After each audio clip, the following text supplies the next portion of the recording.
ایاک نعبد و ایاک نستعین۔ میں آج ویسے دیکھ رہا ہوں بڑی سنجیدہ قسم کی میٹنگ ہے، کوئی تالی نہیں بجا رہا، کوئی بول نہیں رہا، بیچارے شکلوں میں کوئی عجیب سی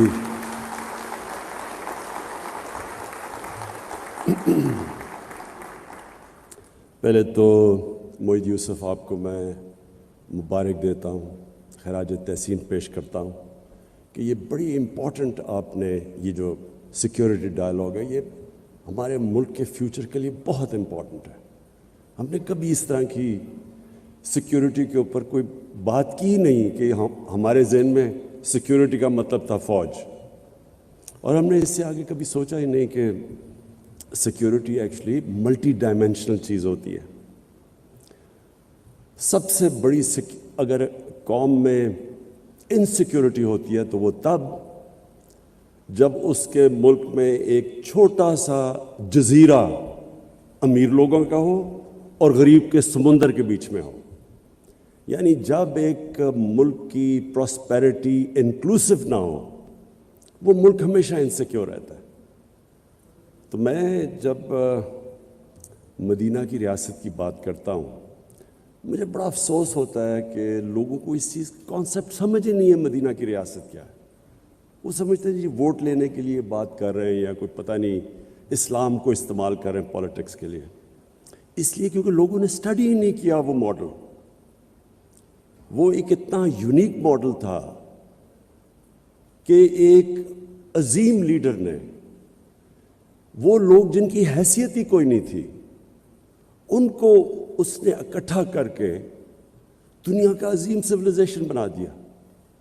یہ تاریخ کا حصہ ہے، یہ کوئی میتھولوجی نہیں ہے۔ ہمیں پتہ ہے کہ وہ کب مدینہ تشریف لے کے آئے اور وہ کب دنیا سے گئے، یہ تاریخ کا حصہ ہے۔ وہ کتنے لوگ تھے پہلی جنگ میں، اور 10 سال کے بعد وہ کیا تھے، وہ 20 سال کے بعد وہ سویلائزیشن کدھر تھا، 25 سال کے بعد، 50 سال کے بعد سویلائزیشن کہاں تھا۔ یہ تاریخ کا حصہ ہے۔ وہ ماڈل کیا تھا؟ وہ ایکچولی یہ جو آپ کی نیشنل سیکیورٹی ہے، یہ بالکل وہ اگر آپ ماڈل سمجھ جائیں، وہی سیکیورٹی ہے ملک کی۔ انہوں نے دنیا کی پہلی ویلفیئر سٹیٹ قائم کی۔ پیسے بھی نہیں تھے، ان کے پاس کوئی دولت نہیں تھی، بڑے ہجرت کر کے آئے تھے، غریب لوگ تھے، لیکن انہوں نے ایک چیز ثابت کی کہ جب ایک قوم اپنے کمزور طبقے کا دھیان رکھتی ہے، اصل میں سیکیورٹی وہ ہے، وہ سیکیور ہو جاتی ہے، قوم کھڑی ہو جاتی ہے۔ سب کا سٹیک ہوتا ہے قوم کے اندر۔ جب تک کہ ہر انسان کا سٹیک نہیں ہوتا، آپ جتنے مرضی 22 کروڑ کا ہجوم ہے، وہ انسیکیور رہے گی ہمیشہ۔ سیکیورٹی تب آتی ہے جب ہر شہری اپنی قوم کو اون کرتا ہے۔ فوج سیکیورٹی نہیں دے سکتی، لمیٹڈ سیکیورٹی ہے۔ سیکیورٹی دیتی عوام۔ عوام جب کھڑی ہو جاتی ہے، قوم بن جاتی ہے، وہ سب سے طاقتور قوم ہے۔ چھوٹا سا کیوبا، سینکشنز کتنی لگیں، وہ کیسے سروائیو کر گیا؟ کیونکہ جو حکومت تھی، دنیا کی بہترین فلاحی ریاست انہوں نے بنائی۔ ہر انسان کے لیے انہوں نے ایک ریاست نے سٹیک دے دیا کہ یہ آپ کی ریاست ہے۔ اور جب انہوں نے ویلفیئر سٹیٹ بنائی، کچھ بھی نہیں تھا، کچھ بھی نہیں ہے ان کے پاس، کمپیئر کریں پاکستان سے، لیکن وہ کھڑے ہو گئے۔ تو ہمارا جو پاکستان کا سب سے بڑا انسیکیورٹی کا اب تک جس وجہ سے ہم انسیکیور ہیں، جو وجہ ہے، وہ ہماری ان ایکول ڈیولپمنٹ ہے۔ ہمارے امیر غریب کے اندر فاصلے بڑھتے رہے۔ ہمارے ملک کے اندر ایک چھوٹا سا ایلیٹ نے کیپچر کر لیا ملک کی ریسورسز، اور ایلیٹ نے دوسروں کو کمپٹیشن کو آنے نہیں دیا۔ جو اصل انٹرپرینرز تھا ان کو اوپر نہیں آنے دیا۔ اس نے ساری ریسورسز، اور اس سے زیادہ ظلم کا نظام کیا ہوگا کہ چھوٹے سے ایلیٹ نے ایک انگلش میڈیم سسٹم لے آیا ایجوکیشن کا، اور ایجوکیشن سسٹم کے ذریعے لوگوں کو نیچے کر دیا، ایک اپارٹھائڈ بنا دی کہ جو صرف اچھی نوکری انگلش میڈیم، باقی عوام کے لیے سیکنڈری نوکریاں۔ تو سارا جو ہمارا سسٹم تھا ایجوکیشن کا، ہیلتھ سسٹم، وہ آہستہ آہستہ گورنمنٹ ہاسپٹل سے ڈی جنریٹ کر گئے. صرف پرائیویٹ ہاسپٹل میں لوگ جا کے اچھا علاج کروا سکتے تھے یا ملک سے باہر جاتے. اور وہی جسٹس سسٹم کے اندر بیچارہ غریب جب طاقتور کے سامنے آتا تھا اس کو جسٹس نہیں ملتا تھا, بے روزگار ہوتا تھا, اس کو کوئی اسٹیٹ کوشش نہیں کرتی تھی اس کی مدد کرنے کے لیے. تو ہمارا جو یہ نان انکلوسیو گروتھ ہے, میں اگر مجھے کہیں کہ ایک چیز پاکستان کی انسیکیورٹی میں جس کا سب سے بڑا ہاتھ ہے وہ یہ تھی. اور سیکنڈلی رول آف لا. کوئی بھی دنیا میں معاشرہ اگر سمجھتے ہم کہ وہ ترقی کر جائے گا, وہ اپنے پوٹینشیل پہ پہنچ جائے گا, وہ رول آف لا کے بغیر نہیں پہنچ سکتا. اور رول آف لا بڑا سمپل ہے کہ جو معاشرہ طاقتور مجرموں کو قانون کے نیچے نہیں لا سکتا وہ معاشرہ کامیاب نہیں ہو سکتا. اور یہ جو دو سب سے امپورٹنٹ چیزیں تھیں یہ ریاست مدینہ میں, اور بڑے انہوں نے زبردست پرنسپلز لے کیے تھے, لیکن اس کی فنڈامنٹل جو بیسس تھا وہ نمبر 1 تھا ویلفیئر اسٹیٹ, نمبر 2 تھا رول آف لا.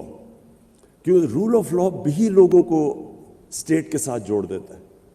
ایک اسٹیٹ جو مجھے انصاف دیتی ہے میں اس کا حصہ بننا چاہتا ہوں, جس کے اندر میرے رائٹس پروٹیکٹڈ ہیں, میری جان اور مال کی حفاظت ہے, میں کمزور سے کمزور ہوں لیکن اسٹیٹ مجھے پروٹیکٹ کرتی ہے, میں اس اسٹیٹ کا حصہ بننا چاہتا ہوں.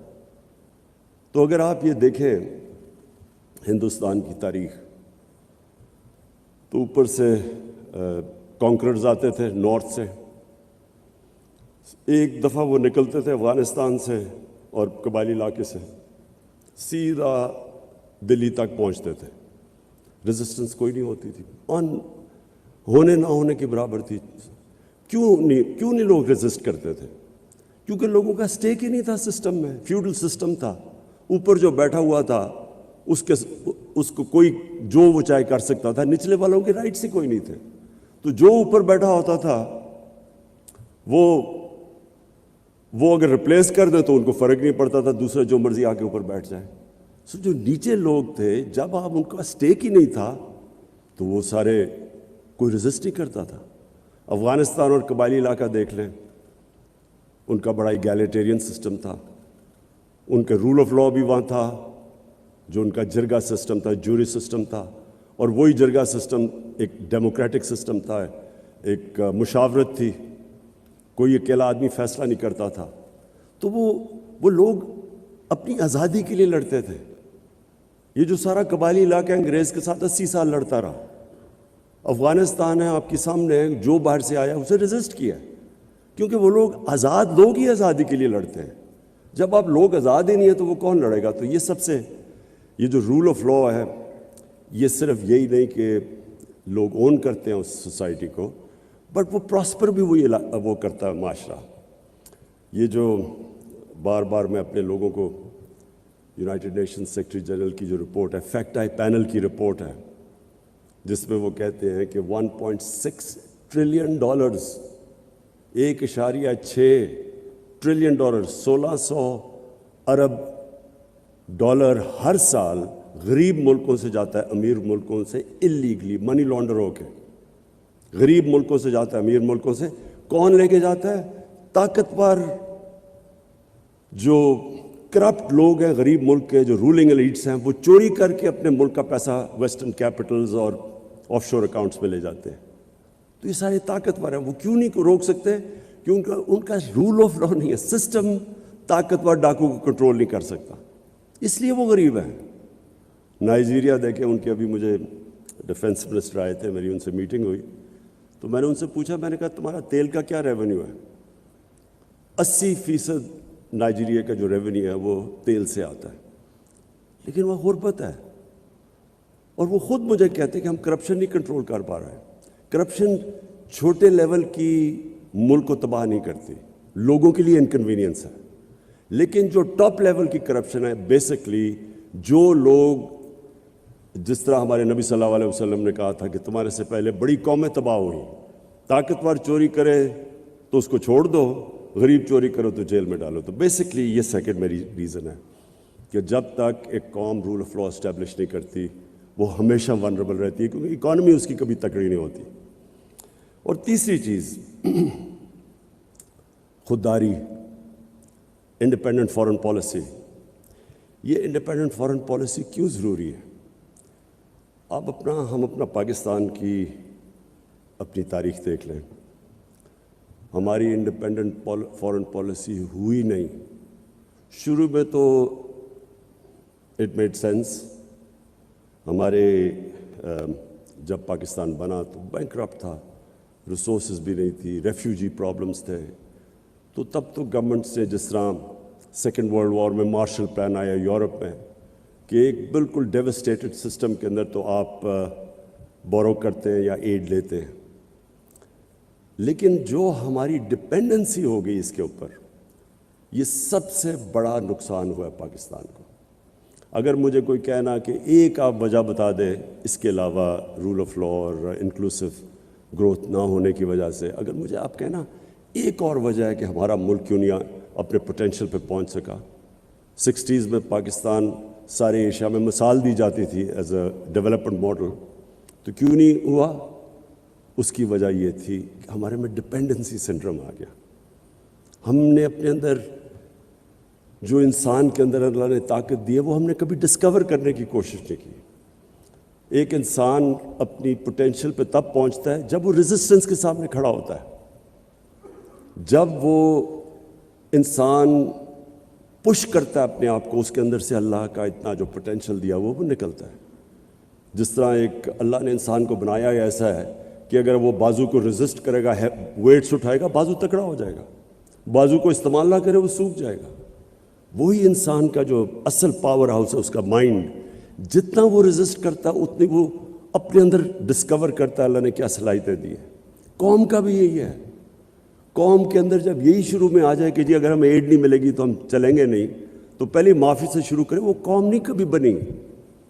قوم بنتی ہے جب ایک independent foreign policy, meaning foreign policy جو قوم کے مفادات کو پرائرٹی دیتی ہے, پھر آگے چیزیں آگے جاتی ہے اس کے. تو اب دیکھ لیں, کبھی ہم نے ایویلیویٹ نہیں کیا کہ ہم نے جب افغان جہاد میں شرکت کی تو اس سے ہم نے کیا کھویا کیا پایا. اس کی کبھی انڈیپینڈنٹ انالیسز نہیں ہوئی کہ ہم نے اپنی بالکل افغانستان کے لوگوں کی مدد کی, فورن آکوپیشن تھی, ان سے ظلم ہوا, ہم نے شرکت کی. لیکن کبھی ہم نے یہ نہیں ایویلیویٹ کیا کہ کیا ہم نے شرکت اس لیے کی کہ ہم افغانستان کے لوگوں کی مدد کرنا چاہتے تھے, یا ہم نے شرکت کی ڈالرز کی وجہ سے اور ایڈ کی وجہ سے. اس کی ہم نے صحیح معنی میں ایویلیویشن نہیں کی, کبھی ڈسکشن نہیں ہوئی. اور اگر آپ اس کی ڈسکشن کریں گے تو جو ہمیں ڈالرز ملے, میں آپ کو جب آپ اس کی ایویلیویشن کریں گے اس سے بہت زیادہ نقصان ہم نے اٹھایا. 5 ملین ریفیوجیز تھے پاکستان میں. پہلی دفعہ سیکٹیرین ملیٹنسی شروع ہو گئی پاکستان میں. اس کا اپنا جو ہمارے رول آف لا پہ امپیکٹ پڑا اور جو انویسٹمنٹ کی انوائرمنٹ کے اوپر امپیکٹ پڑا, وہ کوئی کسی نے نہیں اسیس کیا. پھر کلیشنکوفز, ڈرگز آ گئی مارکیٹ میں, بلیک کا پیسہ آ گیا, اس کا کیا امپیکٹ پڑا مارکیٹ پہ, کرپشن کیسے بڑھی. پھر جب ہم نے 9/11 کے بعد پھر سے ہم نے شرکت کی تو اس کا کیا امپیکٹ ہوا, کبھی میں نے کبھی کوئی انالیسز پاکستان میں نہیں سنی. اور کیوں؟ اس کی وجہ تھی کیونکہ جو ہماری ایلیٹ تھی اس نے شرکت کی اس میں. وہ تب بھی کی 80s میں, اپوزٹ چیزیں تھیں. 80s میں ہم کر رہے ہیں کہ جی ہم فورن آکوپیشن کے خلاف ہیں, 2000 کے بعد ہم کر رہے ہیں کہ نہیں جی اب فورن آکوپیشن کے بعد جو ریزسٹنس ہے وہ ٹیررزم ہے. یعنی ایک 180 ڈگری ٹرن کیا ایک ملک نے, اپنی پرنسپلز کو وائلیٹ کیا, اور اس کا جو پھر ہمیں نقصان ہوا, میں نے کبھی یہ نہیں دیکھا کوئی ایویلیویٹ کرے کہ پاکستان کو اس کا کیا فائدہ ہوا, کیا نقصان ہوا. جو ڈیوسٹیشن ہوئی پاکستان میں, جو ہمارا برانڈنگ ہوئی. مجھے یاد ہے آرٹیکل نکلا, the most dangerous place in the world. The most dangerous place in the world, اس ملک میں کیا اکنامکس ہوگی, کیا انویسٹمنٹ ہوگی. اس ٹائم پہ آپ ذرا دیکھیں سب ہمارے سے آگے نکل گئے. انڈیا، بنگلہ دیش، ویتنام، کمبوڈیا، جن کے ہم قریب تھے سارے آگے نکل گئے پاکستان سے. کوئی ایویلیویٹ ہی نہیں کر سکتا کہ ہم نے اس جنگ کی کیا ہمارا ضرورت تھی. اور ہر جگہ اگر آپ باٹم میں جائیں گے تو ہم نے ایڈ کے پیچھے فیصلہ کیا. ہم نے فیصلہ یہ نہیں کیا کہ ہمارے لوگوں کی بہتری کیا ہے. ہمیں ایک کسی اور ملک کے مفادات کے لیے ہم نے اپنے ملک کو قربان کیا اور پھر ایویلیویشن بھی نہیں کبھی کی. تو اس لیے میں یہ بلیو کرتا ہوں کہ جس ملک کی انڈیپینڈنٹ فارن پالیسی نہیں ہے وہ کبھی اپنے لوگوں کے مفادات کی حفاظت نہیں کر سکتا. جو اپنے لوگوں کے انٹرسٹ ہے وہ کبھی نہیں ان کو ڈیفینڈ کر سکتا اور پھر نہ ہی اس کی دنیا میں رسپیکٹ ہوتی ہے. ہم نے پوری کوشش کی اپنے 3.5 سال میں کہ پاکستان کی فارن پالیسی آزاد ہو. بلاک پالیٹکس سے ہم بچیں. ہم برانڈ نہ ہوں کہ ہم اس بلاک میں یا دوسرے بلاک میں. ہم صرف فیصلہ کریں کہ پاکستان کے 22 کروڑ لوگوں کی فائدے میں کیا چیز ہے. ہماری پالیسی صرف اس سے کرافٹ ہو. یہ نہ ہو کہ جو ہمیں ادھر سے حکم ملے تو ہم ادھر چلے جائیں. اور میں سمجھتا ہوں کہ جو پاکستان کو رسپیکٹ ملا ہے کوئی انڈیپینڈنٹ اس کی ایویلیویشن کروائے کہ 3.5 سال میں جو پاکستان کی فارن پالیسی میں انٹرنیشنلی جو ہمیں رسپیکٹ ملا یہ کبھی پاکستان کو پہلے نہیں ملا.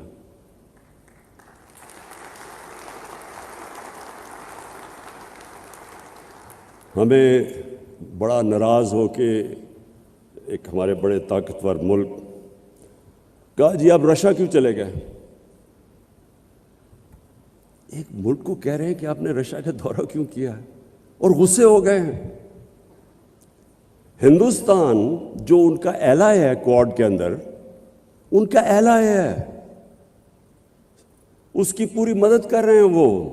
وہ نہ تو صرف ہندوستان وہ روس سے نیوٹرل ہے وہ ان سے تیل امپورٹ کر رہے ہیں جب ان کے اوپر کوشش کر رہے ہیں سینکشنز لگانے کی کہ رشیا کو پریشرائز کریں. اور میں آج بیان پڑھ رہا ہوں برطانیہ کی فارن سیکرٹری کا کہ جی ہم ہندوستان کو نہیں کہہ سکتے ان کی انڈیپینڈنٹ فارن پالیسی ہے. It's an independent country. تو ہم کیا ہیں ہمیں تو صرف آپ وہاں کیوں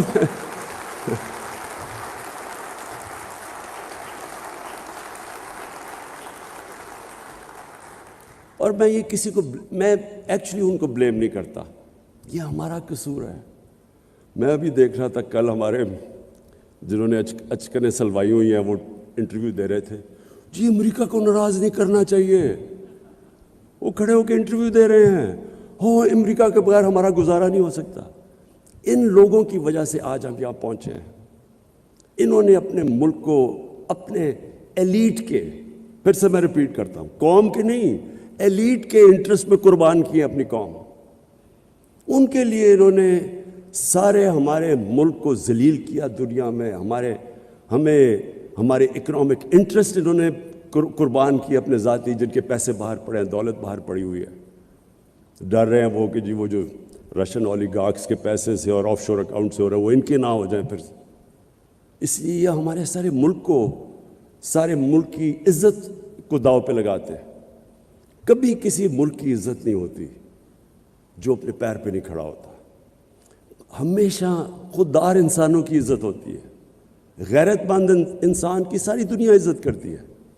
جو اپنی عزت ہی نہیں کرتا اس کی کس نے عزت کرنی ہے. حکم دیتے ہیں ہم تمہیں اگر یہ تم نے اس فلانے کو نو کانفیڈنس میں شکست نہ دی تو بڑے کانسیکوینسز ہوں گے. یہ کبھی کوئی ایک ملک کو کوئی اس طرح کا تھریٹ دے سکتا ہے کیا؟ ہم کو یعنی کیسے ایک قوم کی میں آپ کو یقین بتاؤں کہ ان کے اپنے اخباروں میں یہ پتہ چل جائے تو ان کی ایڈمنسٹریشن کو اپنے اخباروں سے خوف آئے کہ ایسے کوئی کسی کے افیئرز میں مداخلت نہیں کرتا. یہ ہماری غلطی ہے. ہم نے ان کو امپریشن دیا ہے کہ جی آپ کے بغیر ہم زندہ نہیں رہ سکتے. تو میں اس کو سمرائز کرتا ہوں. نیشنل سیکیورٹی ملٹی ڈائمینشنل چیز ہے. سب سے بڑی ڈپینڈ کرتی ہے کہ آپ کی قوم آپ کے ساتھ ملک اور قوم گورنمنٹ اور قوم ایک ہی ہیں. جب وہ ایک ہو جاتے ہیں کوئی چیز امپاسبل نہیں ہوتی. اور وہ تب ہوتی ہے جب کہ گورنمنٹ لوگوں کے انٹرسٹ ان کے نیڈز کی دھیان رکھتی ہے. مجھے جو سب سے بڑی خوشی ہے وہ یہ کہ ہم نے وہ کام کیا جو ڈیولپ ملکوں کے اندر بھی نہیں ہے. Universal health coverage. ہم نے ہیلتھ کارڈ لے کے آئے ہیں جتنے ہمارے صوبے ہیں, پنجاب, کے پی, گلگت بلتستان اور آزاد کشمیر, ہر خاندان کو ہم نے ہیلتھ کارڈ دیا ہے, ہیلتھ انشورنس. 10 لاکھ روپیہ خاندان کسی بھی ہاسپٹل میں جا کے علاج کروا سکے. یہ یاد رکھیں, گورنمنٹ میں نہیں, وہ جو پرائیویٹ ہاسپٹل کا سوچ بھی نہیں سکتا تھا, آج غریب سے غریب آدمی جا کے پرائیویٹ ہاسپٹل پہ اپنا علاج کروا سکتا ہے. یہ اس لیے کہ جو سب سے زیادہ ونربلٹی ایک انسان کی ہوتی ہے وہ جب اس کے گھر میں بیماری ہو اور اس کے پاس پیسہ نہ ہو علاج کروانے کا. یہ سب سے زیادہ ایک گھر میں عذاب ہوتا ہے. اور ہم نے جتنی بھی اس کی ریسرچ اور سرویز کی گئی ہیں, ایک خاندان جو گزارا کر رہا ہوتا ہے, اچھا بھلا پیر پہ کھڑا ہوتا ہے, ایک بیماری کی وجہ سے وہ غربت کی لکیر کے نیچے چلا جاتا ہے, بورو کرنا پڑتا ہے ان کو پیسہ.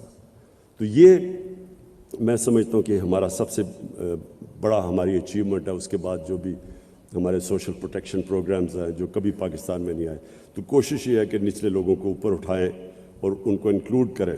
جو سٹرگل ہے وہ پاکستان کی سب سے بڑی سٹرگل رول آف لاء کی ہے. طاقتور مافیاز, رولنگ ایلیٹس, ان کو عادت پڑی ہوئی ہے, یہ سب سے زیادہ ریزسٹ کرتے ہیں کہ اپنے آپ کو قانون کے نیچے لانے کے لیے. اور یہ ہماری ایک جنریشن کی بہت بڑی سٹرگل ہے, اور انشاءاللہ یہ کرٹیکل ہے. جب ہم جیتیں گے تو یہ ملک ایک اور ہی لیول پہ چلا جائے گا. اور آخر میں یہ جو خودداری ہے, یہ میرا بلیف ہے کہ انسان اپنے پوٹینشیل پہ پہنچتا ہی نہیں جب تک وہ اپنے پیر پہ کھڑا نہیں ہوتا, اور جب تک وہ اپنے آپ کو چیلنج کے سامنے کھڑا نہیں ہوتا. جو بھی آسان راستہ لیتا ہے وہ کبھی بھی آسان راستہ لے کے کسی نے بڑے کام نہیں کیے. قوم بھی جب تک وہ اپنے آپ کو چیلنجز, اور وہ چیلنج آتا ہی تب ہے جب آپ کی انڈیپینڈنٹ فارن پالیسی ہو, لیکن رسپیکٹ تب آتا ہے. اور میں یہاں ہندوستان کو داد دوں گا کہ ان کو جس طرح کی انہوں نے فارن پالیسی رکھی ہے, ہمیشہ انہوں نے ان کی فارن پالیسی انڈیپینڈنٹ رہی ہے, اپنے لوگوں کے لیے رہی ہے, اور وہ بڑا پروٹیکٹ کرتے ہیں اپنی انڈیپینڈنٹ فارن پالیسی. اور انڈیپینڈنٹ فارن پالیسی سے یہ ہے, میں صرف اپنی آخر میں کنکلوڈ کروں کہ ہم نے سعودی عربیہ, ترکی سے, ایران سے, ان کی آپس میں اختلاف پوری کوشش کی, بجائے یہ کہ ہم فریق بنے. ہم نے کوشش کی کہ ان کو اکٹھا کرنے کی. پھر افغانستان میں پاکستان کا بہت بڑا رول ہے. ہم نے پوری کوشش کی کہ جو افغانستان کا پیس پروسیس ہے اس کو ہم آگے بڑھائیں. یہ جو بھی یوکرین کی کانفلکٹ جس پہ ہمارے پرانے دوستوں کو بڑا غصہ چلا کہ کیوں چلا گیا میں رشیا, اس میں آپ کو بتاؤں کہ یورپین یونین کاؤنسل کے پریزیڈنٹ نے مجھے ٹیلی فون کر کے کہا, کیونکہ ہم نیوٹرل تھے, انہوں نے ہمیں کہا کہ ہم اور چائنا کے ساتھ مل کے کوشش کریں کہ یہ جو کانفلکٹ ہے اس کی کوئی ریزولوشن کی طرف جائے. پھر یوکرین کے پریزیڈنٹ زیلنسکی نے مجھے کال کی, اس نے بھی مجھے کہا کہ ہم کوشش کریں کہ چائنا کے ساتھ مل کے اس کانفلکٹ کی ریزولوشن پہ جائیں. پھر شاہ محمود قریشی کل چائنا میں تھے, انہوں نے بائی لیٹرل میٹنگز کی, یہ ڈسکس کیا چائنیز فارن منسٹر سے علیحدہ اور رشین فارن منسٹر سے علیحدہ, اور کوشش کی کہ ہم کسی طرح ہم انوالو ہوں اس پیس پروسیس میں. لیکن یہ صرف تب ہو سکتا ہے جب آپ نیوٹرل ہوں, جب آپ کو کوئی بلاک پالیٹکس کا حصہ نہ سمجھے, بیکاز اس وقت تو آپ کی کریڈیبلٹی ختم ہو جاتی ہے. تو انشاءاللہ جو پاکستان میں انویزج کرتا ہوں, نیا پاکستان, اس میں یہ ساری چیزیں ہوں گی. رول آف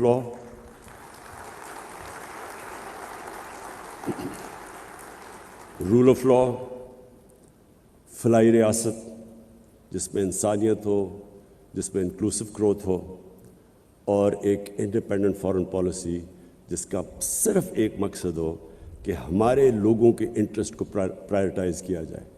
اور ہم کبھی بھی, یہ جو سب سے بڑا ٹریپ ہے, ایڈ کی وجہ سے, ڈالرز کی ایڈ کی وجہ سے اپنے لوگوں کے انٹرسٹ کمپرومائز نہ کریں. ایویلویشن کریں کہ آج تک جو ہم نے ایڈ لے کے پالیسیز بنائی ہیں، اس سے ہمارے لوگوں کو کیا فائدہ ہوا، یہ کیا نقصان ہوا؟ اور میں آج آپ کو کہتا ہوں کہ سب سے بڑی قیمت ہماری عوام نے اٹھائی ہے۔ جب ہم نے ڈالرز لے کے کانفلکٹس کے اندر حصہ لیا ہے تو قیمت ہماری عوام نے اٹھائی ہے۔ ایلیٹ جو چھوٹی سی تھی، جن کے بینک اکاؤنٹس بھی باہر ہیں، آف شور اکاؤنٹس، ان کو تو فائدہ ہوا ہوگا، لیکن پاکستان نے لوز آؤٹ کیا۔ تو میں معید آپ کو پھر سے اینڈ میں سیکیورٹی ڈائلاگ کی خراج تحسین پیش کرتا ہوں۔ یہ بڑا زبردست آپ نے کام کیا سارے اسٹیک ہولڈرز کو، تاکہ ہمارا ایک کنسنسس بنے سارے ملک میں کہ جو ہمارا سیکیورٹی کا جو روڈ میپ ہے وہ سب اسٹیک ہولڈرز اس کو اون کریں۔